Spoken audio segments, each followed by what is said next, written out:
Hi traders, you're welcome back once again to the Bullish Bear FX Academy. My name is Tim Legion and I'm super excited having you all here today on this one. So you're welcome back once again to the 2024/2025 trading syllabus. Here in this channel, our goal is to teach you a whole lot you need to know and probably everything you need to know about trading from start to finish till you become a professional in this. And the goal is we want to take you guys step by step until we make sure that you are good in the trading industry. So what you want to do in case it is your first time here is to hit the subscribe button, turn the notification bell on, and please, as a way to show the support and as a way to show that indeed you appreciate our efforts and what we're doing in this channel, make sure to hit the like button.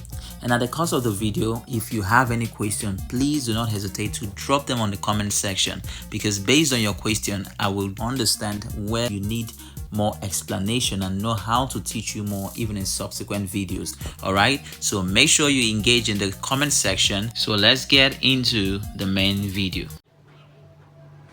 Hello traders, welcome back to the Bullish Bear FX Academy. So basically guys, in today's video I'm going to be teaching you guys on how you can scale in, how you can manage your risk when scaling in, and what scaling in is. So before we even get into this video guys, please do me a favor by hitting the like button, turning on the notification bell, and subscribing. Please guys, I have seen that you guys are not commenting, so please guys comment what you think about the video. If it's good, please comment that it's a good video, or just add a comment or lesson that you want me to teach you guys about.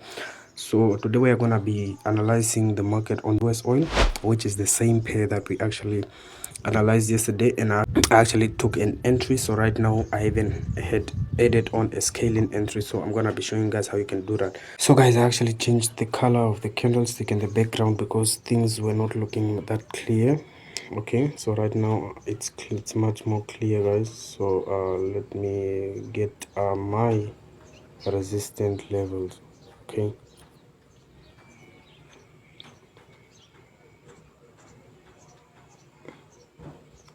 so this sharp area here will be my resistance level. This sharp area here will be my resistance level.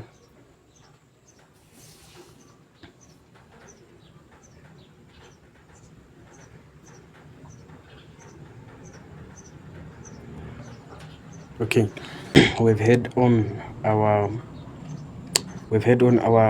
support and our resistance level. We can now drop down to the 4-hour time frame.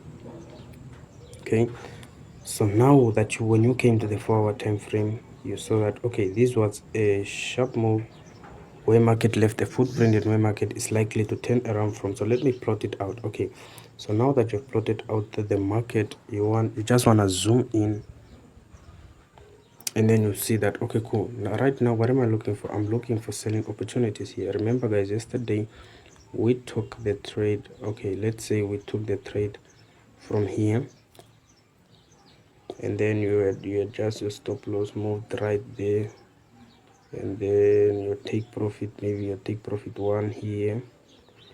So basically guys, how do you scaling, and what is scaling in? So guys, scaling in is actually adding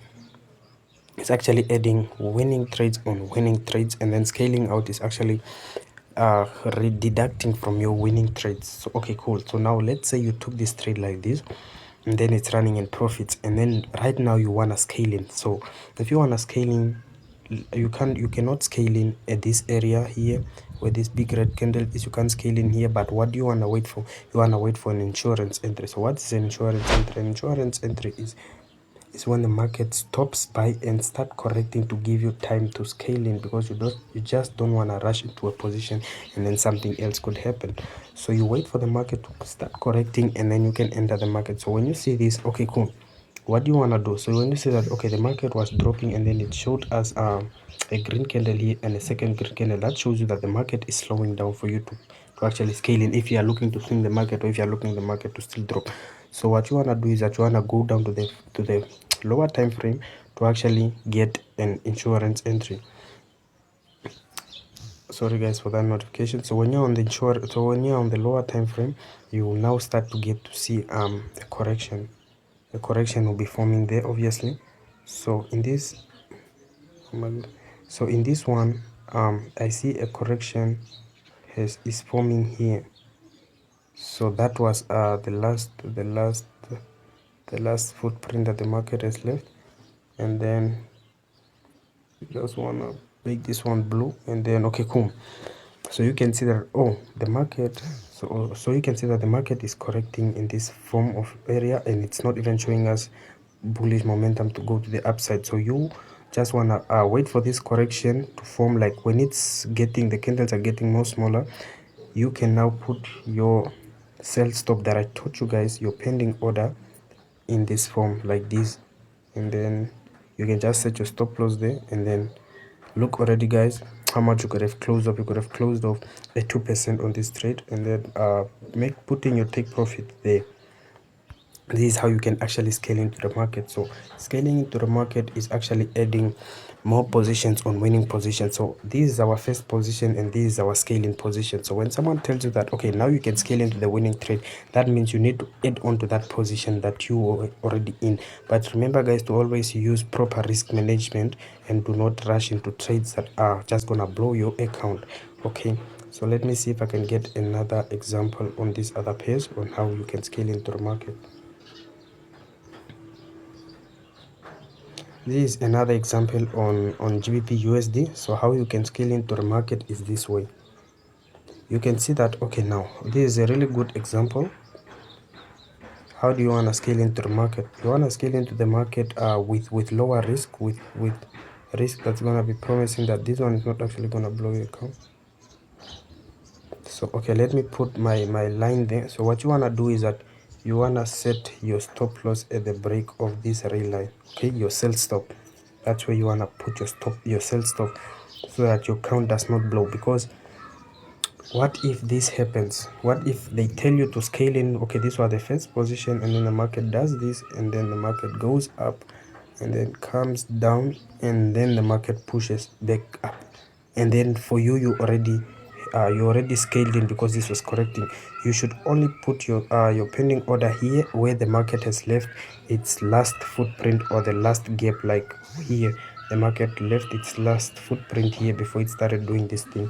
So for me to prove that to you, let me go back to the US oil trade and show you guys. If you had your okay, let me show you guys. So if you had your pending order here at this break where the market has left its footprint, you see, you could be in the trade and you could be in profit right now. So right now, let me show you guys how I'm actually managing this trade and how I'm cruising in this trade. Okay, let's get into that one. So right now I'm gonna be showing you guys how I'm actually cruising this trade and how I'm riding this trade. Okay, you see guys how the market has moved. So this is actually the account, just using proper risk management, using the support and resistance strategy. So I'm gonna be proving to you guys that this strategy really works. Remember, in the previous video I told you guys how to manage your trade. So where do you want to put your stop loss? At the last market footprint. So you see that if the market takes me out, I'll go out with the $8. Okay, so our first stop loss there, and then okay, let's say our second stop loss will be at the blue last market footprint here at the week. So this is how you can actually manage your trade. So 14 plus 8, that's what I'm gonna get if the market takes us out. So yeah guys, thank you for watching. Please don't forget to hit the like button, subscribe, and turn on the notification. So what you want to do in case it is your first time here is to hit the subscribe button, turn the notification bell on, and please, as a way to show the support and as a way to show that indeed you appreciate our efforts and what we're doing in this channel, make sure to hit the like button.